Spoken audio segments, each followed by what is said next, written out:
नमस्कार दोस्तों, स्वागत हमारे YouTube channel target with SB classes में। दोस्तों, भारतीय संविधान से संबंधित आपका ये 11वां चैप्टर है। दोस्तों, इसमें दोस्तों हमने एमसीक्यू के रूप में आपके बीच में 62 प्रश्नों को शामिल किया है। इसका दोस्तों 2 पार्ट में हमने इसको शामिल करने की पूरी कोशिश किया है। इसके बाद के पार्ट में दोस्तों लगभग 50 क्वेश्चन से इससे बाहर जो है पार्ट 2 में जो है इसमें अपलोड करेंगे। दोस्तों, ये जो आज का टॉपिक है ये मूल अधिकार से संबंधित दोस्तों, मौलिक अधिकार, ठीक है। इसमें हम दोस्तों महत्वपूर्ण प्रश्नों को शामिल करने का पूरा प्रयास किए हैं। ये वीडियो दोस्तों आपका आने वाला, चाहे बिहार शिक्षक भर्ती हो, यूपी बीसीएस का एग्ज़ाम हो, या फिर आरओ का री एग्ज़ाम है, यूपी पुलिस का एग्ज़ाम है, इन सभी के लिए दोस्तों काफ़ी इंपॉर्टेंट वीडियो दोस्तों ये। क्योंकि संविधान दोस्तों हर परीक्षा में पूछा जाता है। अगर आप एक बार ठीक ढंग से अगर आप इसकी पढ़ाई कर लेते हैं तो दोबारा आपको इसमें पढ़ने की ज़रूरत नहीं रहेगी। और आपने कहीं ना कहीं दोस्तों इससे पढ़ा ही होगा, तो अपनी तैयारी को जांचिए, परखिए और कितनी आपकी तैयारी है इसके बारे में समझिए। तो दोस्तों हम केवल इसमें प्रश्नों के रूप में हमने इसमें शामिल किया दोस्तों। तो प्रश्नों के माध्यम से इस पूरे वीडियो में हम एंजॉय करेंगे, आपको पूरा बताने का प्रयास करेंगे, समझाएंगे। तो लास्ट तक वीडियो दोस्तों बने रहिएगा। ऐसे महत्वपूर्ण अपडेट्स के लिए दोस्तों चैनल को सब्सक्राइब कीजिएगा। आइए देखते हैं दोस्तों क्वेश्चन नंबर 1। मौलिक अधिकार संविधान के किस भाग में वर्णित है? भाग 2 में, भाग 3 में, भाग 4 में या फिर भाग 6 में? तो सही आंसर दोस्तों आपका भाग 3 में। किस में? भाग 3 में। भाग 2 में दोस्तों नागरिकता का उल्लेख किया गया है। भाग 4 में आपका नीति निर्देशक तत्वों का उल्लेख किया गया है। और भाग 6 में दोस्तों राज्यों के बारे में इसका उल्लेख किया गया है, ठीक है, राज्य के बारे में। तो ऐसे दोस्तों पूरा वीडियो में हम पढ़ने वाले हैं दोस्तों, ठीक है। तो सही आंसर क्या है आपका? भाग 3, ठीक है। भारत के संविधान का भाग 3 किससे संबंधित है? राज्य के नीति निर्देशक तत्वों से, मूल कर्तव्यों से, मूल अधिकारों से या फिर नागरिकता से? तो सही आंसर दोस्तों आपका मूल अधिकारों से। किससे? मूल अधिकारों से। नागरिकता से दोस्तों बताया आपका भाग 2। कौन सा बताया? भाग 2। मूल कर्तव्य दोस्तों किस में है? ये आपके हैं भाग 4 के काम है। किस में? भाग 4 के काम है। नीति निर्देशक तत्व दोस्तों ये आपके भाग 4 में है, हमने पहले बताया भैया आपको। Question number 3। मूल अधिकारों को सर्वप्रथम किस देश में संवैधानिक मान्यता मिली थी? भारत, संयुक्त राज्य अमेरिका, फ्रांस या फिर ब्रिटेन? Question number 3। तो सही आंसर दोस्तों आपका यूएसए, संयुक्त राज्य अमेरिका में सर्वप्रथम मूल अधिकारों को संवैधानिक मान्यता दी गई थी। Question number 4। भारतीय नागरिकों के मौलिक अधिकारों का वर्णन कहाँ से कहाँ तक किया गया है? 12 से 35 तक, 13 से 36 तक, 15 से 39 तक या फिर 16 से 40 तक? सही आंसर दोस्तों आपका 12 से 35 तक आपके भारतीय संविधान में मौलिक अधिकारों का वर्णन किया गया। Question number 5। Doctor Bhimrao Ambedkar ने भारतीय संविधान के किस भाग को सर्वाधिक अलौकिक कहा है? भाग फर्स्ट, भाग सेकंड, भाग थर्ड या फिर भाग 4? तो सही आंसर दोस्तों आपका भाग थर्ड। भाग थर्ड में दोस्तों उन्होंने ऐसा इसलिए कहा क्योंकि इसमें भारतीयों को बहुत सारे इसमें अधिकार दिए गए हैं दोस्तों। तो इन सभी के बारे में दोस्तों हम इसमें जानेंगे कौन कौन से हमको अधिकार मिले हैं। मूल अधिकार मूल कहलाते हैं क्योंकि वह न्यायालयों द्वारा परिवर्तनीय है, संयुक्त राष्ट्र मानवाधिकार घोषणा पत्र के अनुरूप बनाया गया है, सरलता से संशोधनीय नहीं है या फिर मानव के प्राकृतिक और अप्रतिदीय अधिकार हैं। Question number 6। तो सही आंसर दोस्तों आपका मानव के प्राकृतिक और अप्रतिदीय अधिकार हैं, ठीक है। ये ऐसे अधिकार हैं जो कि आपको भारतीय संविधान द्वारा अपने आप मिला हुआ है, ठीक है। Question number 7। भारतीय संविधान के भाग 3 में कुल कितने अनुच्छेदों को मूल अधिकारों का वर्णन किया गया है? Question number 7। तो सही आंसर दोस्तों आपका 24। कितना? 24। आप 12 से 35 कैलकुलेट करके इसको जान सकते हैं कि कितना जो है इसमें हुआ, ठीक है। Question number 8। प्रारंभ में कितने मौलिक अधिकार दिए गए थे? 6, 7, 4 या फिर 5? Question number 8। तो सही आंसर दोस्तों आपका पहले 7 दिए गए थे, लेकिन 44वां संविधान संशोधन अधिनियम 1978, ठीक है, इसके द्वारा क्या हुआ जो संपत्ति का अधिकार था उसको क्या कर दिया गया, अनुच्छेद 300 का के तहत डाल दिया गया। ठीक है, इस प्रकार आपके अब केवल 6 मौलिक अधिकार ही बचे हुए हैं। क्वेश्चन नंबर 9, वर्तमान में भारतीय नागरिकों को कितने मौलिक अधिकार प्राप्त हैं? तो सही आंसर दोस्तों आपका 6। कितने हैं? 6। क्वेश्चन नंबर 10, भारत के संविधान में मौलिक अधिकार मूल संविधान का हिस्सा था, चौथे संशोधन द्वारा जोड़े गए थे, संसद द्वारा 1952 में जोड़े गए थे, या फिर 42वें संशोधन द्वारा जोड़े गए थे? क्वेश्चन नंबर 10, तो सही आंसर दोस्तों आपका ये भारतीय मूल संविधान का क्या था, हिस्सा था। भारतीय संविधान में मूल संविधान का ही मौलिक अधिकार हिस्सा था। क्वेश्चन नंबर 11, भारतीय संविधान में न्यायालय में कौन परिवर्तनीय है? नीति निदेशक सिद्धांत, मूल कर्तव्य, प्रस्तावना, या फिर मूल अधिकार? क्वेश्चन नंबर 11, तो सही आंसर दोस्तों आपका 11 मूल अधिकार। ठीक है, इसमें क्या है दोस्तों, आप इसमें न्यायालय में जा सकते हैं। ठीक है, अपने अगर आपका कोई अधिकारों का हनन होता है तो आप कोर्ट में अप्लाई कर सकते हैं। क्वेश्चन नंबर 12, मूल अधिकारों को लागू करने का दायित्व किसका है? उच्चतम न्यायालय का, उच्च न्यायालय पर, या फिर उपर्युक्त दोनों पर, या फिर भारत के मुख्य न्यायाधीश पर? तो सही आंसर दोस्तों आपका उपर्युक्त दोनों पर।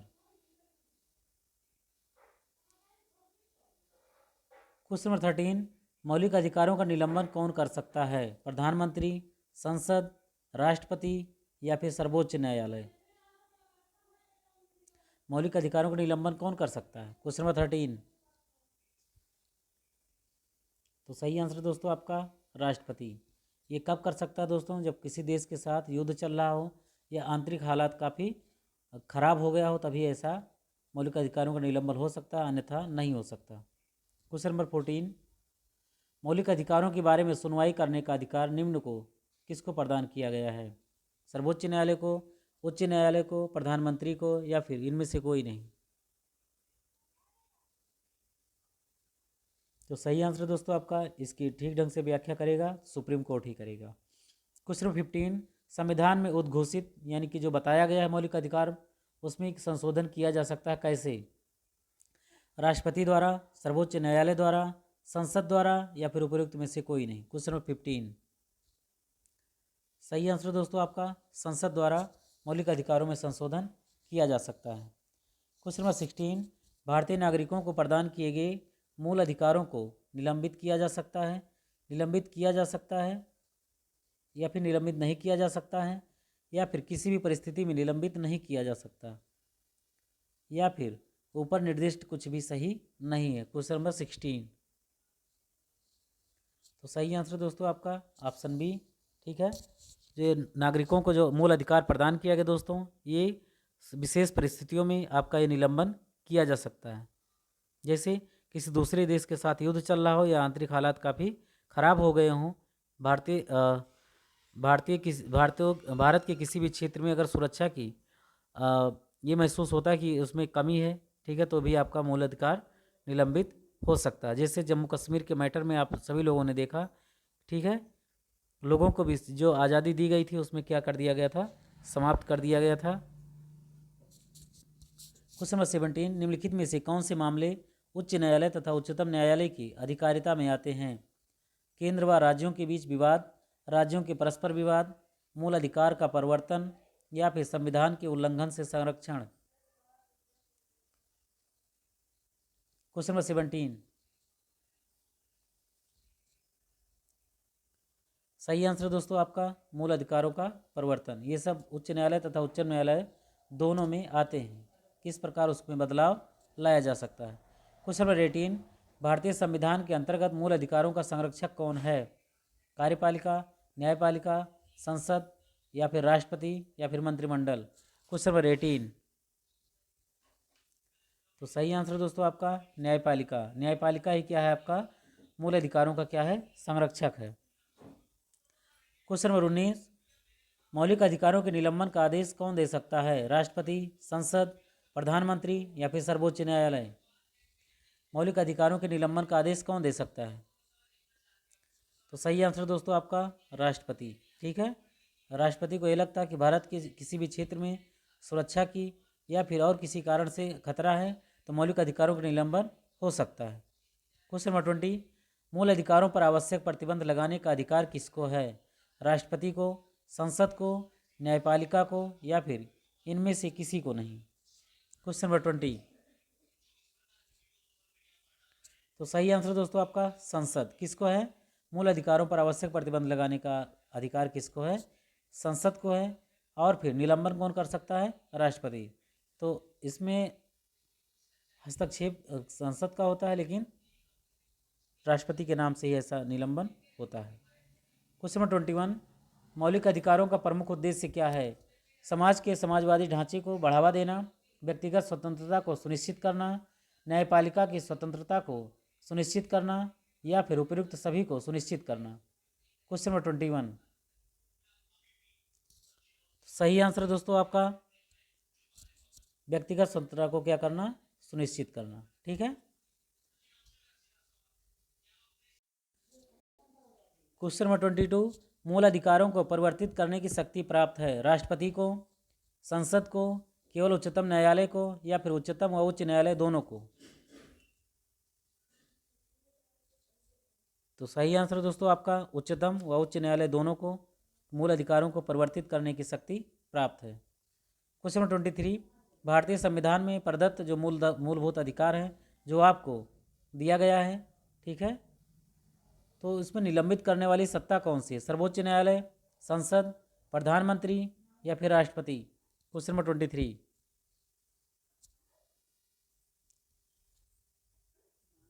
सही आंसर दोस्तों आपका राष्ट्रपति। भारत में मौलिक अधिकारों के संबंध में निम्न वक्तव्यों पर विचार करना है। यह राज्यकृत के विरुद्ध एक गारंटी है, यह संविधान के भाग 3 में सूचित है, या फिर ये सामाजिक, आर्थिक और राजनीतिक न्याय सुनिश्चित करते हैं, या फिर यह यूएसए में अधिकारों की बिल की भांति नहीं है।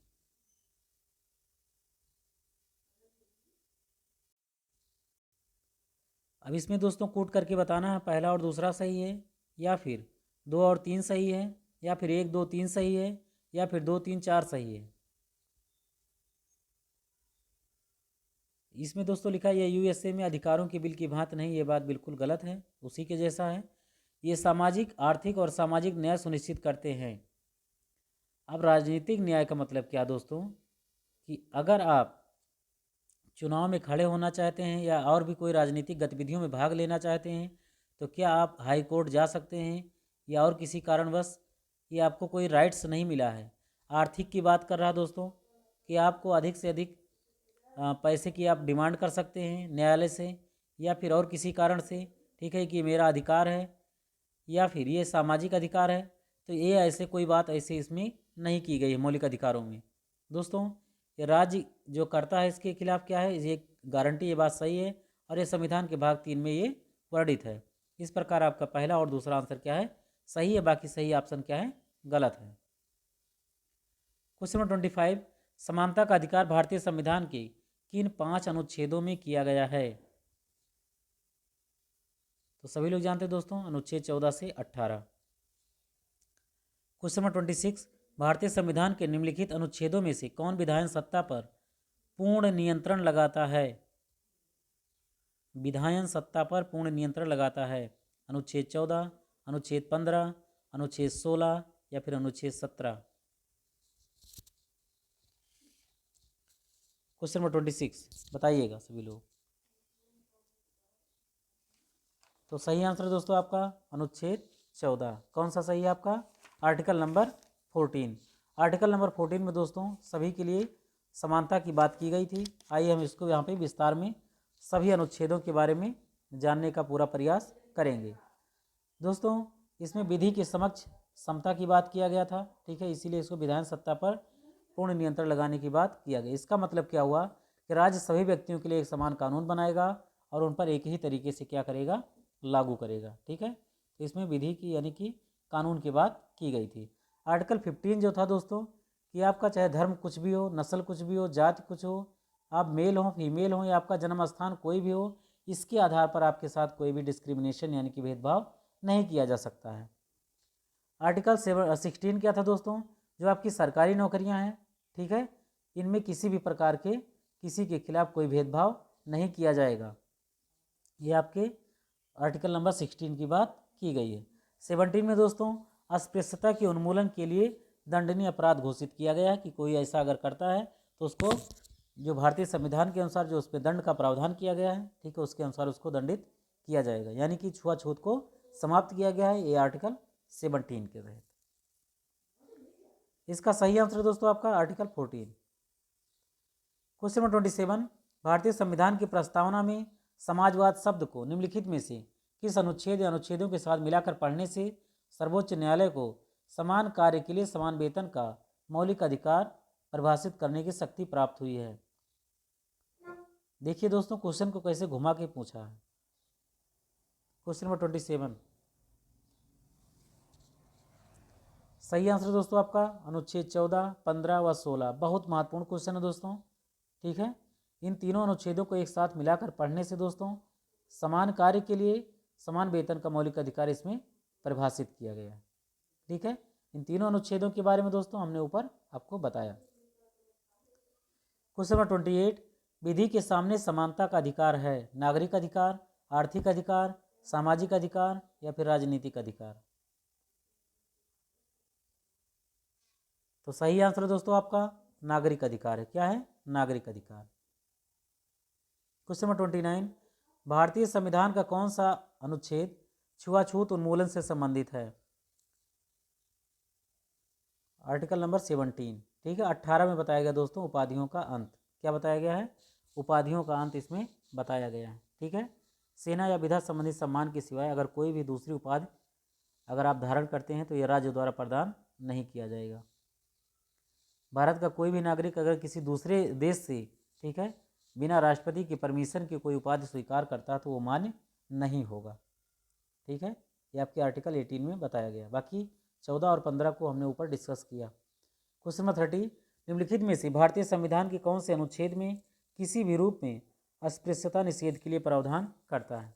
दोस्तों अभी आपको बताया आर्टिकल 17। क्वेश्चन नंबर 31, समानता का अधिकार भारतीयों के लिए सुनिश्चित करता है। किस बात की सुनिश्चित करता है? किस बात की गारंटी देता है? धार्मिक समानता की, आर्थिक समानता की, सामाजिक समानता की या फिर उपयुक्त सभी? Question number 31। तो सही आंसर दोस्तों आपका उपयुक्त सभी। समाज में भी क्या है? आपको समानता है। धार्मिक भी समानता है कि आप जिस धर्म को चाहें उसको अपना सकते हैं, ठीक है, पूजा पाठ कर सकते हैं, उपासना कर सकते हैं, सभी की क्या देता है? गारंटी देता है। क्वेश्चन नंबर 32, संविधान के किस अनुच्छेद के प्रावधानों के अंतर्गत भारत सरकार द्वारा भारत रत्न, पद्म विभूषण आदि अलंकरण प्रदान किए जाते हैं? तो अभी बताया आपको दोस्तों उपाधियां किसके द्वारा प्रदान की जाती हैं? अनुच्छेद 18 के तहत, ठीक है। किसके द्वारा? अनुच्छेद 18 के तहत। आर्टिकल नंबर 21 में बताया गया दोस्तों किसी भी व्यक्ति को जो कानून के द्वारा स्थापित प्रक्रिया है उसके तहत जो उसकी जीवन की या फिर जो वैयक्तिक स्वतंत्रता है उसको वंचित नहीं किया जा सकता है, ठीक है। आर्टिकल नंबर 21 में बताया गया। 23 में दोस्तों बताया गया है कि किसी भी व्यक्ति को ज़बरदस्ती श्रम नहीं लिया जा सकता है, ठीक है, उस पर एक रोक लगाई गई है। अगर ऐसा कोई करता तो यह दंडनीय अपराध है, उसको सजा दिया जाएगा। क्वेश्चन नंबर 33, 1995 में पारित अस्पृश्यता अपराध अधिनियम को वर्तमान में किस नाम से जाना जाता है? सिविल अधिकार अधिनियम, नागरिक भेदभाव संरक्षण अधिनियम, नागरिक संरक्षण अधिनियम, सिविल अधिकार संरक्षण अधिनियम? तो इसमें अस्पृश्यता अपराध अधिनियम किसको घोषित किया गया? Question number 33। तो सही आंसर दोस्तों आपका सिविल अधिकार संरक्षण अधिनियम को 1995 में पारित अस्पृश्यता अपराध अधिनियम को वर्तमान में इसी नाम से जाना जाएगा। क्वेश्चन नंबर 34, धर्म के आधार पर जो विभेद है दोस्तों, ठीक है, भारत के संविधान का अनुच्छेद किसमें? 15 में वर्णित किया गया है। और ये कि मौलिक अधिकार मूल अधिकार है जिसे किसके अधीन वर्गीकृत किया जाएगा? धर्म के स्वातंत्र का अधिकार? बिल्कुल नहीं। सांस्कृतिक और शैक्षिक अधिकार? बिल्कुल नहीं। शोषण के विरुद्ध अधिकार? ये भी नहीं, तो सही आंसर क्या है दोस्तों आपका? समता का अधिकार, यानी कि समानता का अधिकार। क्योंकि समानता के अधिकार के अंदर दोस्तों आर्टिकल 15, 14, 16, 17 और 18, ये 5 आर्टिकल क्या है आपके समता का अधिकार यानी कि समानता के आधार के क्या आते हैं। यहाँ पे दोस्तों मेंशन भी किया है। क्वेश्चन नंबर 35, इनमें से कौन सा भिन्न वर्ग में आता है? ठीक है, 14, 15, 16 या फिर 19।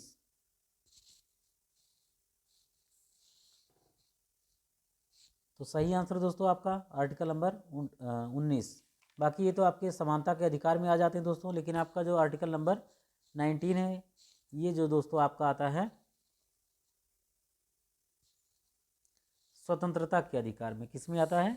स्वतंत्रता के अधिकार में। दोस्तों आर्टिकल 19 में ही बताया गया है बोलने की आज़ादी है, शांतिपूर्वक बिना हथियारों के एकत्रित होने, संघ बनाने की स्वतंत्रता, देश के किसी भी क्षेत्र में आवागमन की स्वतंत्रता, देश के किसी भी क्षेत्र में बसने की स्वतंत्रता है, और व्यापार एवं जीविका चलाने की भी स्वतंत्रता का इसमें उल्लेख किया गया है।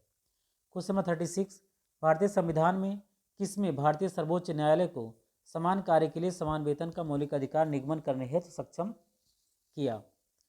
संविधान की प्रस्तावना में प्रयुक्त समाजवादी शब्द, ये को संविधान के अनुच्छेद 14 के साथ मिलाकर पढ़ना, या फिर ये को संविधान के अनुच्छेद 16 के अनुसार मिलाकर के पढ़ना, या फिर ए बी सी सभी को मिलाकर पढ़ना। क्वेश्चन नंबर 36, तो सही आंसर दोस्तों आपका ए बी सी सभी को मिलाकर अगर आप पढ़ेंगे, ठीक है, तो आपको समान कार्य के लिए समान वेतन का मौलिक अधिकार इसमें बताया गया है। किसमें? आर्टिकल नंबर 14, 16 और जो प्रस्तावना में प्रयुक्त शब्द है समाजवादी। क्वेश्चन नंबर 37, चेन्नई राज्य बनाम चंपकम दोराइजन, ठीक है, चेन्नई राज्य बनाम चंपकम दोराइजन, ये मुकदमा था दोस्तों। इसमें भारतीय सर्वोच्च न्यायालय के निर्णय के परिणाम स्वरूप इनमें से किसको मौलिक अधिकार को संशोधित किया गया है? भेदभाव के विरुद्ध अधिकार, विधि के समक्ष समानता का अधिकार, अस्पृश्यता के विरुद्ध अधिकार, या फिर विचार एवं अभिव्यक्ति की स्वतंत्रता का अधिकार। क्वेश्चन नंबर 37, सही आंसर दोस्तों आपका भेदभाव के विरुद्ध अधिकार। ठीक है, क्या बताया गया है? भेदभाव के विरुद्ध अधिकार। क्वेश्चन नंबर 38, भारत में समाचार पत्रों का स्वातंत्र्य संविधान के अनुच्छेद 19(1) का में विशेष रूप से क्या है? उपबंधित हैं। संविधान के अनुच्छेद 19(1) का में प्रत्याभूत अभिव्यक्ति के व्यापक स्वातंत्र में निहित हैं। संविधान के अनुच्छेद 361 का के उपबंधों द्वारा प्रत्याभूत है, या फिर देश में विधि के शासन के परिवर्तन से ही उद्भूत होता है। समाचार पत्रों का स्वातंत्र्य कहाँ पर है दोस्तों?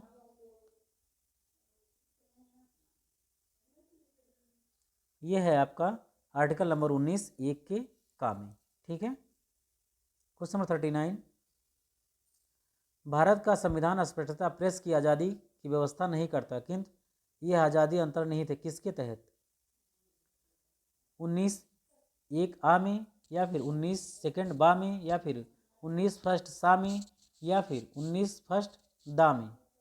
तो सही आंसर दोस्तों आपका 19(1) ये में ही जो है दोस्तों बोलने की स्वतंत्रता और इसी को प्रेस की आज़ादी में के रूप में इसमें वर्णित किया गया है।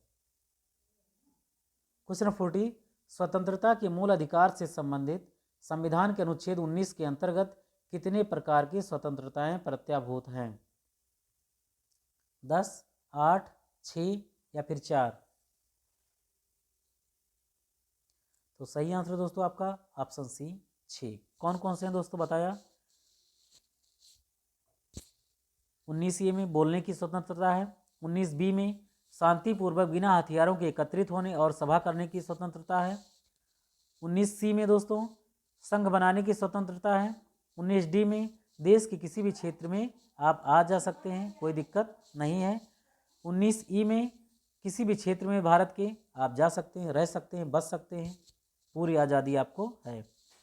19 में दोस्तों कोई भी व्यापार आप चला सकते हैं, कोई भी जीविका चला सकते हैं, इसमें आपकी क्या है? पूर्णतया आज़ादी है। ठीक है, तो यही जो है 6 आपके जो मौलिक अधिकार हैं अनुच्छेद 19 के अंतर्गत क्या है? समाविष्ट किए गए हैं। क्वेश्चन 41, स्वतंत्रता का अधिकार संविधान के किन अनुच्छेदों में वर्णित है? अनुच्छेद 14 से 18, अनुच्छेद 23 से 24, अनुच्छेद 19 से 22 या फिर अनुच्छेद 25 से 30। तो अनुच्छेद 14 से 18 दोस्तों, इसमें समानता का अधिकार बताया गया है, समता या समानता का अधिकार बताया गया है। अनुच्छेद 19 से 22 में दोस्तों, इसमें स्वतंत्रता की बात की गई है। अनुच्छेद 23 से 24 में दोस्तों, आपके शोषण के विरुद्ध अधिकार की बात की गई। अगर आपका कोई शोषण करता है, ज़बरदस्ती आपसे काम करवाता है, उसके बदले में अगर आपसे पैसे नहीं देता है, तो भी आप इन अनुच्छेद के तहत आप कोर्ट में भी जा सकते हैं। और जो आपका 25 से 30 है, ठीक है, 25 से 30 नहीं दोस्तों, 25 से 28, इसमें धार्मिक स्वतंत्रता की बात की गई है। और 19 और 30 में दोस्तों, इसमें संस्कृति एवं शिक्षा संबंधी अधिकार प्रदान किए गए हैं। क्वेश्चन 42, अनुच्छेद 19 में जो स्वतंत्रताएं आपकी बताई गई हैं, ठीक है, वो किसके लिए है? भारत के निवासियों के लिए, भारत में पैदा हुए सभी व्यक्ति को, या फिर केवल भारतीय नागरिकों को, या फिर उपयुक्त तो सभी को? क्वेश्चन नंबर 42, तो सही आंसर दोस्तों आपका केवल भारतीय नागरिकों को ही ऐसी सुविधाएं प्रदान की गई हैं, ठीक है। मान लीजिए कोई व्यक्ति भारत में पैदा हो जाता है, तो क्या उसको ये सारी सुविधाएं दी जा सकती हैं जो हमने अभी आपको ऊपर वर्णित करके बताया है? बिल्कुल नहीं, ये तो इसका कोई लॉजिक ही नहीं है। भारत के निवासियों को, क्या जो भारत में जितने भी व्यक्ति रहते हैं उनके पूरे निवासियों को क्या सारी स्वतंत्रता मिल सकती है? नहीं। जब तक वो भारत की नागरिकता ग्रहण नहीं कर लेते हैं, तब तक जो अनुच्छेद 19 में जो स्वतंत्रताएं मिली हुई हैं, तब तक उनको ये पूरी स्वतंत्रता नहीं मिलेगी। क्वेश्चन नंबर 43, भारतीय संविधान का अनुच्छेद 21 निम्नलिखित में से किसके विरुद्ध संरक्षण प्रदान करता है? केवल कार्यपालिका के विरुद्ध, केवल विधायिका के विरुद्ध, केवल न्यायपालिका के विरुद्ध, या फिर कार्यपालिका और विधायिका दोनों के विरुद्ध? क्वेश्चन 43, तो सही आंसर दोस्तों आपका भारतीय संविधान का जो अनुच्छेद 21 है, ठीक है, इसमें कार्यपालिका तथा विधायिका दोनों के विरुद्ध क्या है? संरक्षण प्रदान करता है। क्वेश्चन 44, भारत के संविधान का निम्नलिखित में से कौन सा अनुच्छेद प्रेस की स्वतंत्रता से संबंधित है? ठीक है, तो सही आंसर दोस्तों आपका अनुच्छेद 19 अभी आपको हमने बताया। क्वेश्चन 45, बात करें दोस्तों आर्टिकल नंबर 20 की, ठीक है, आर्टिकल नंबर 20 के बारे में भी जान लीजिए क्योंकि आपके लिए बहुत महत्वपूर्ण है।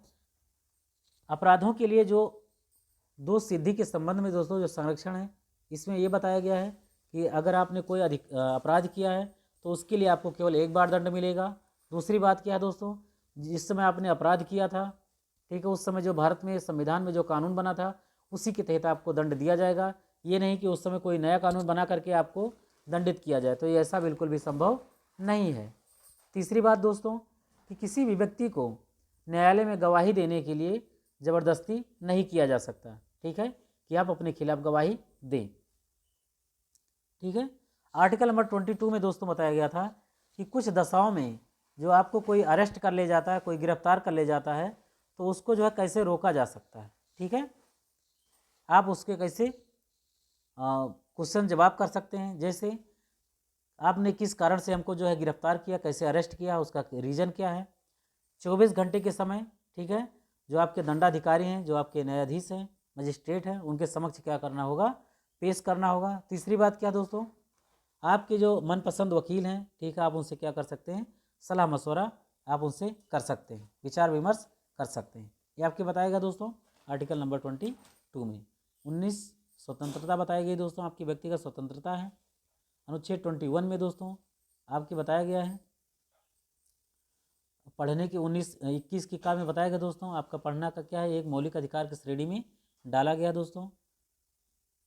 जीवन जीने की गरिमा भी बताई गई है दोस्तों अनुच्छेद 21 में। क्वेश्चन नंबर 45 दोस्तों, नागरिकों की स्वतंत्रता संबंधी अधिकार प्रदान करता है हथियार सहित सभा करने की स्वतंत्रता, सरकार के विरुद्ध षड्यंत्र करने की स्वतंत्रता। ऐसा तो बिल्कुल भी नहीं कि सरकार के खिलाफ आप जो है षड्यंत्र करेंगे, मारने पीटने या धमकी देने का काम करेंगे, गलत बात है। भाषण तथा विचार करने की स्वतंत्रता, विदेश में घूमने की स्वतंत्रता, विदेश में घूमने की स्वतंत्रता प्रदान नहीं करता। दूसरी बात, हथियार सहित सभा करने की स्वतंत्रता, हथियार लेके आप सभा करेंगे, आपस में मारपीट कर लेंगे? नहीं। केवल भाषण और विचार को व्यक्त करने की स्वतंत्रता आपको प्रदान की गई। क्वेश्चन 46, प्रेस की स्वतंत्रता किस अधिकार में निहित है? नियमों के समान संरक्षण, भाषण स्वातंत्र्य, संघ निर्माण की स्वतंत्रता या फिर कार्य और सामग्री सुरक्षा। क्वेश्चन 46, सही आंसर दोस्तों आपका भाषण की स्वतंत्रता। क्या सही है? भाषण की स्वतंत्रता या आपके प्रेस की स्वतंत्रता के अधिकार में निहित है। क्वेश्चन 47, निम्नलिखित में से कौन मौलिक अधिकार नहीं है? बोलने का अधिकार, ये तो है। व्यवसाय का अधिकार, बिल्कुल है। हड़ताल पर जाने का अधिकार, राम राम, ऐसा तो बिल्कुल भी नहीं हो सकता कि आप हड़ताल पर चले जाएं, ये अधिकार आपको नहीं देता है हमारा संविधान। धर्म का अधिकार, हाँ ये भी देता है। आप किसी भी धर्म को अपना सकते हैं, पूजा कर सकते हैं, उपासना कर सकते हैं, उसकी संस्कृति का प्रचार प्रसार कर सकते हैं। क्वेश्चन 48, भारतीय संविधान का कौन सा अनुच्छेद व्यक्ति के विदेश यात्रा के अधिकार का संरक्षण प्रदान करता है? सही आंसर दोस्तों आपका आर्टिकल नंबर 21। ठीक है। क्वेश्चन नंबर 49, इन वक्तव्यों पर क्या करना है दोस्तों? विशेष ध्यान देना है और आपको बताना है कि इनमें से कौन सा ऑप्शन सही है। किसी को राष्ट्रगीत गाने के लिए बाध्य नहीं किया जा सकता। ठीक है, किसी के साथ जबरदस्ती नहीं किया जा सकता कि वो भारत का राष्ट्रगीत गाए। इसमें वाक स्वातंत्र्य और व्यक्ति के अधिकार का क्या होगा? उल्लंघन होगा। या फिर इसे अंतःकरण और धर्म के अबाध रूप में आचरण और प्रचार करने की स्वतंत्रता के अधिकार का उल्लंघन होगा। या फिर राष्ट्रीय गीत गाने के लिए किसी को बाध्य करने का कोई विधि को बंद नहीं है। या फिर इनमें से बताइएगा दोस्तों कौन सा ऑप्शन आपका सही है। फर्स्ट और सेकंड सही है, या फिर सेकंड और थर्ड सही है, या फिर फर्स्ट सेकंड और थर्ड सही है, या फिर कोई भी सही नहीं है। क्वेश्चन नंबर 49,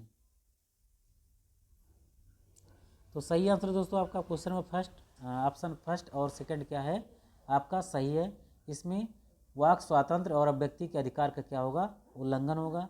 ठीक है, किसी के साथ अगर जबरदस्ती किया जाता है तो उसकी अभिव्यक्ति की स्वतंत्रता का क्या होगा? हनन होगा। दूसरी बात क्या है? इसे ऐसा मान लिया जाएगा कि आपको किसी धर्म के लिए अपनाने की बात जबरदस्ती कर रहे हैं, जबकि वो व्यक्ति क्या है? धर्म को अपनाने के लिए क्या है? स्वतंत्र है। तो आप बाध्य उसको नहीं कर सकते हैं। ठीक है, कि आप उसको मानिए, उसका आचरण करिए, प्रचार करिए। ठीक है, और उसको अंतःकरण का मतलब क्या होता है? अपनाना। ठीक है, तो ऐसा आप जबरदस्ती किसी के साथ नहीं कर सकते। क्वेश्चन 50, निम्नलिखित में से किन्हें सर्वोच्च न्यायालय ने मौलिक अधिकार के रूप में मान्यता दी है? आवास का अधिकार, विदेश यात्रा का अधिकार, समान कार्य के लिए समान वेतन का अधिकार। अब इसमें से बताना दोस्तों कौन सा ऑप्शन सही है। पहला और दूसरा, दूसरा और तीसरा, पहला और तीसरा, या फिर 1 2 3 सभी के सभी क्या है? सही है। क्वेश्चन नंबर 50, तो सही आंसर क्या है दोस्तों आपका? 1 2 3 सभी क्या है? सही है। आवास का अधिकार है, बिल्कुल। विदेश यात्रा का अधिकार है, सही है। समान कार्य के लिए समान वेतन का भी व्यवस्था इसमें की गई है। क्वेश्चन 51, भारतीय संविधान में प्रदत्त स्वतंत्रता का अधिकार जो दोस्तों, इसके संबंध में कौन सा कथन सत्य नहीं है? भाषण व व्यक्ति की अबाधित स्वतंत्रता, ये तो है ही है। संघ बनाने की स्वतंत्रता, और फिर भारत में भ्रमण की स्वतंत्रता, या फिर इनमें से कोई नहीं।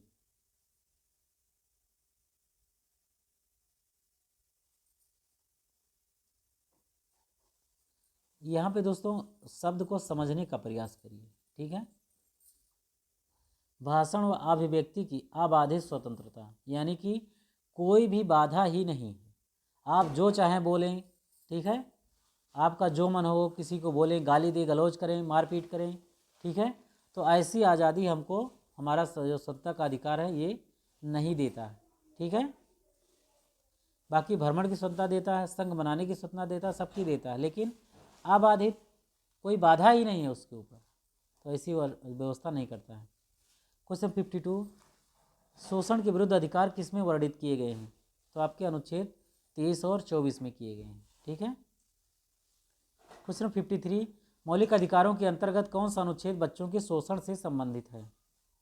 अनुच्छेद 17, अनुच्छेद 19, अनुच्छेद 23 या फिर अनुच्छेद 24? दोस्तों जो आपके 14 वर्ष से कम उम्र के जो बच्चे हैं दोस्तों, उसको कारखानों, किसी खानों में या फिर किसी जोखिम भरे स्थानों पर काम करने के लिए हमारा जो संविधान है वो क्या करता है, मना करता है। और वो आर्टिकल कौन सा दोस्तों, वो है आर्टिकल आपका 24। कौन सा सही है दोस्तों, आर्टिकल नंबर 24। क्वेश्चन 54, भारत के संविधान के अंतर्गत किस आयु के बालक को किसी खान या अन्य संकट में सेवा में लगाए जाने का बिल्कुल मना करता है? तो ये दोस्तों आपका 14 साल से कम उम्र के बच्चों को। क्वेश्चन 55, कारखानों अथवा खानों में कोई व्यक्ति नियुक्त नहीं किया जा सकता जब तक कि उसकी आयु कम से कम 14 साल ना हो जाए। क्वेश्चन 56, भारतीय संविधान के अनुसार किसी भी व्यक्ति को जिसे गिरफ्तार अथवा बंदी बनाया जाता है तो जो नज़दीकी मजिस्ट्रेट हैं उसके समक्ष कब तक प्रस्तुत करना होगा? 12 घंटे के अंदर, 24 घंटे के अंदर, 48 घंटे के अंदर या फिर 72 घंटे के अंदर? तो सही आंसर दोस्तों आपका 24 घंटे के अंदर, लेकिन आने जाने के समय को छोड़ करके 24 घंटे के अंदर क्या होगा, उसको प्रस्तुत करना होगा। क्वेश्चन 57, 14 वर्ष से कम आयु के बहुत से गरीब बच्चे पटाखे बनाने वाले कारखानों में काम करते हैं। इन कारखानों में बच्चों को काम देने से किस मौलिक अधिकार का उल्लंघन होता है? समानता का अधिकार, शोषण के विरुद्ध अधिकार, स्वतंत्रता का अधिकार या फिर सांस्कृतिक शिक्षा का अधिकार?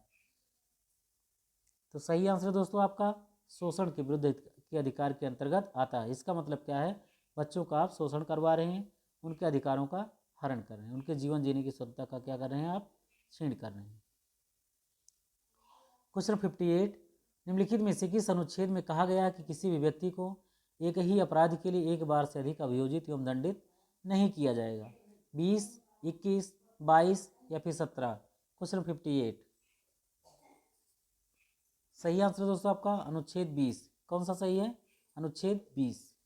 क्वेश्चन 59, भारतीय संविधान कोई अपराध किए जाने के लिए किसी व्यक्ति को जिसे किसी सामान्य विधि के अंतर्गत गिरफ्तार किया गया है तो उनमें से कौन सा अधिकार प्रदान करता है? गिरफ्तारी का कारण शीघ्रता से जानने का अधिकार, बिल्कुल सही है। अपने पसंद के वकील से परामर्श लेने और बचाव करने का अधिकार, बिल्कुल सही है। 24 घंटे के अंदर मजिस्ट्रेट के समक्ष प्रस्तुत किए जाने का अधिकार, ये भी सही है। इसलिए क्या है आपका उपयुक्त तो सभी अधिकार क्या है आपका सही है। क्वेश्चन नंबर 60, धार्मिक स्वतंत्रता का अधिकार संविधान के किन अनुच्छेदों में वर्णित किया गया है? 14 से 18, अनुच्छेद 19 से 22, अनुच्छेद 23 से 24 या फिर अनुच्छेद 25 से 30 में धार्मिक स्वतंत्रता की बात किसमें की गई है? तो सही आंसर दोस्तों आपका अनुच्छेद 25 से 30। ठीक है, अनुच्छेद 25 में दोस्तों बताया गया कि कोई भी व्यक्ति किसी भी धर्म को मान सकता है, उसका प्रचार प्रसार कर सकता है। 26 में बताया गया दोस्तों कि धर्म के लिए, अपने धर्म के लिए संस्थाओं की स्थापना कर सकता है, उसका पोषण कर सकता है। कहने का मतलब क्या, उसको वित्तीय साधन भी पहुंचा सकता है। विधि सम्मत संपत्ति की क्या होगा, अर्जन भी कर सकता है। स्वामित्व प्रशासन का भी अधिकार दिया गया है। क्वेश्चन नंबर अनुच्छेद 27 में बताया गया दोस्तों कि किसी भी धर्म को, ठीक है, किसी भी संप्रदाय को उसकी उन्नति या पोषण में व्यय करने के लिए विशेष रूप से निश्चित किया गया है उसकी आय को, ठीक है, कि आप उसमें अपना दान पुण्य कर सकते हैं। ठीक है, 28 में बताया गया दोस्तों शिक्षण संस्थाओं की स्थापना कर सकते हैं, उसको आप वित्तीय संसाधन पहुंचा सकते हैं। 29 में दोस्तों कोई भी अल्पसंख्यक को अपनी भाषा, लिपि और संस्कृति को सुरक्षित करने का अधिकार बताया गया है। 30 में कोई भी शैक्षणिक संस्था चला सकता है, उसका क्या का प्रचार प्रसार कर सकता है और सरकार उसको अनुदान देने में कोई भी भेदभाव नहीं करेगी। क्वेश्चन नंबर 61, भारतीय संविधान के अनुच्छेद 25 का संबंध किससे है?